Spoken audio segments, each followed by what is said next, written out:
l'idée est le seul capital qui n'ait pas de valeur déterminée. Ce fait est bien connu. Il est également vrai que l'idée est à la source de toute réussite. Les idées constituent la base de toutes les fortunes, le point de départ de toutes les inventions. Elles s'assurèrent la maîtrise de l'espace et des profondeurs marines qui nous entourent. Elles nous permirent de dominer à notre avantage les énergies invisibles du cosmos. Toutes les idées sont le produit de la détermination. Le phonographe n'était rien de plus qu'une idée abstraite, jusqu'au jour où Edison l'articula à force de détermination pour la confier à son subconscient, la projetant ainsi dans l'immense réservoir de l'intelligence infinie pour obtenir en retour un plan d'étude pratique. Ce plan pratique se traduisit par un appareil qui fonctionne. C'est par une idée germée dans l'esprit d'Andrew Carnegie que naquit sa philosophie de la réussite personnelle. Il s'appuya sur la détermination, et voilà, cette philosophie est à la disposition de millions d'hommes dans le monde civilisé, et ceci pour leur plus grand avantage. Bien plus, son idée a de bonnes chances de devenir l'un des leviers de notre univers, car une multitude croissante s'en inspire pour se guider dans un monde agité par des hystéries frénétiques. C'est à l'idée conçue par l'esprit d'un modeste marin doué de détermination que nous devons la découverte du nouveau monde et son entrée dans l'orbite de la civilisation. Le temps est proche où cette idée, née il y a plus de 4 siècles, fera de notre nation l'avant-poste le plus éclairé du monde civilisé. Toute idée nourrie dans notre esprit, crainte ou respectée, bonne ou mauvaise, s'y manifeste de façon déterminée. Que tous ceux qui luttent pour se libérer des chaînes du besoin et de la misère gardent présente à leur mémoire cette grande vérité, car elle est aussi vraie des individus que des peuples. Le lien, l'autosuggestion. Passons maintenant au principe par lequel nos pensées, idées, projets, espoirs et ambitions, inscrits dans notre conscience, font leur chemin dans notre subconscient, où ils sont captés et menés à leur conclusion logique grâce à une loi de la nature dont nous parlerons plus tard. Reconnaître ce principe et le comprendre, c'est aussi reconnaître la raison pour laquelle la détermination est à l'origine de toute réalisation. Le passage de la pensée de la zone consciente à la zone subconsciente de l'esprit peut être accéléré par le procédé de l'activation, c'est-à-dire la stimulation des vibrations de la pensée par la foi, la peur ou toute autre émotion intense, telle que l'enthousiasme et un désir ardent fondé sur la détermination. Les pensées nourries par la foi ont la priorité sur toutes les autres en ce qui a trait à la détermination et à la rapidité avec laquelle elles sont communiquées au subconscient et mises en œuvre par celui-ci. La rapidité d'action de la foi a donné naissance à la croyance très répandue que certains phénomènes sont la résultante de miracles. Les psychologues et les savants n'admettent pas l'existence de ces phénomènes appelés miracles et soutiennent que tout ce qui se produit est l'effet d'une cause déterminée, même si elle ne peut être expliquée. Quoi qu'il en soit, il est certain que les personnes capables de libérer leur esprit de toute limitation personnelle, grâce à cette disposition d'esprit nommée la foi, trouvent généralement la solution à tous leurs problèmes, quelle que soit leur nature.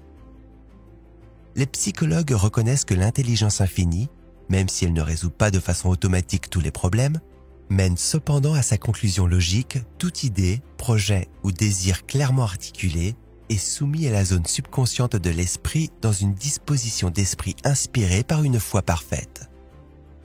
L'intelligence infinie, par ailleurs, ne cherche jamais à altérer, ni à modifier ou à transformer les pensées qui lui sont soumises, et elle reste imperméable aux simples souhaits comme à toute idée, pensée ou projet imprécis.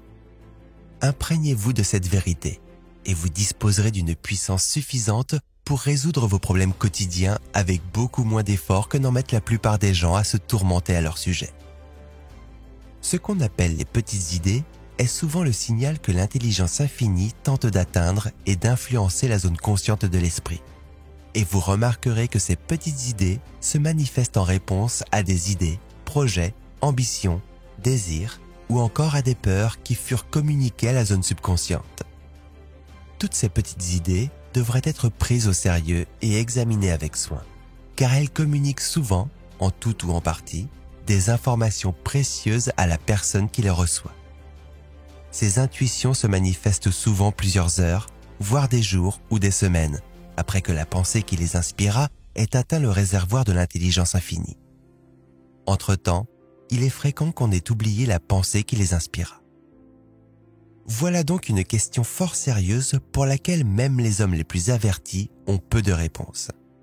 Ce n'est qu'à force de réflexion et de méditation que l'on peut y voir clair.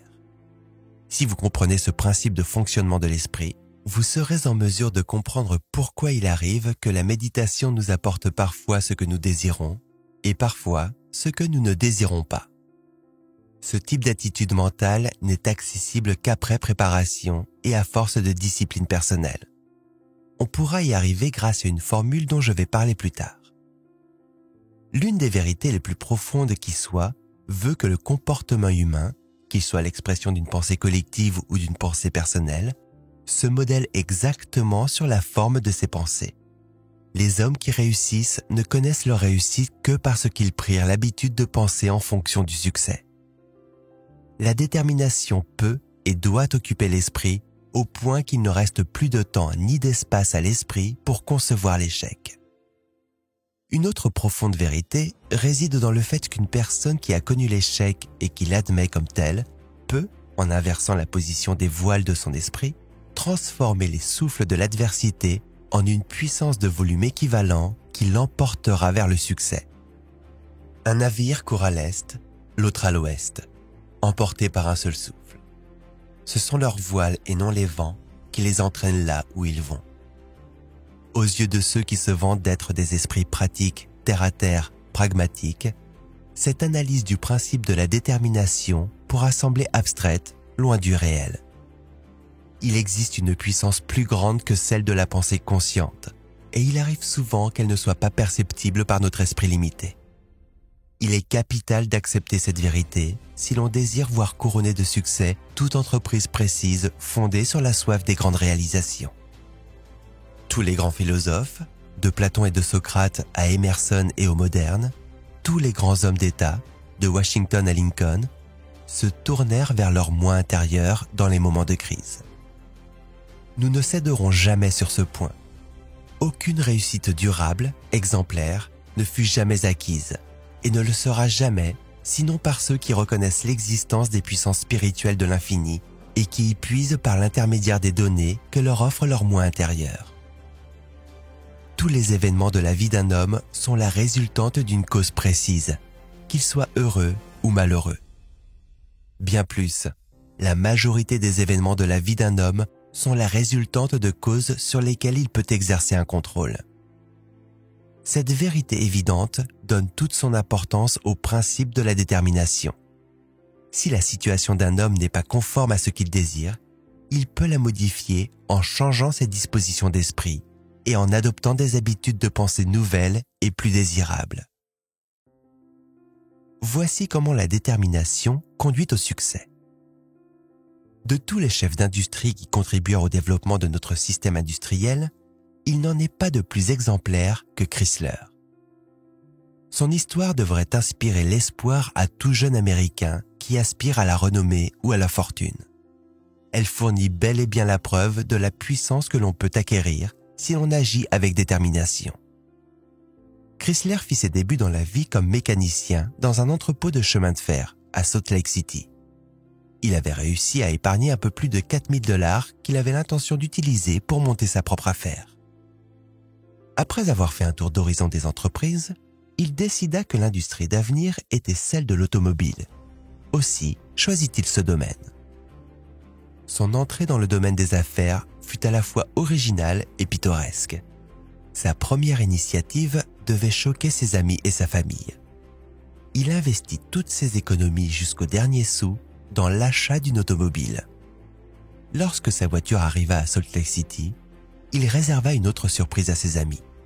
Il la démonta pièce par pièce dans l'atelier. Puis, il entreprit de la remonter. Il répéta si souvent cette opération que certains de ses amis se demandaient s'il n'avait pas perdu la tête. C'est qu'ils ne comprenaient pas son projet. Ils observaient ce qu'il faisait, et cela leur semblait gratuit, absurde.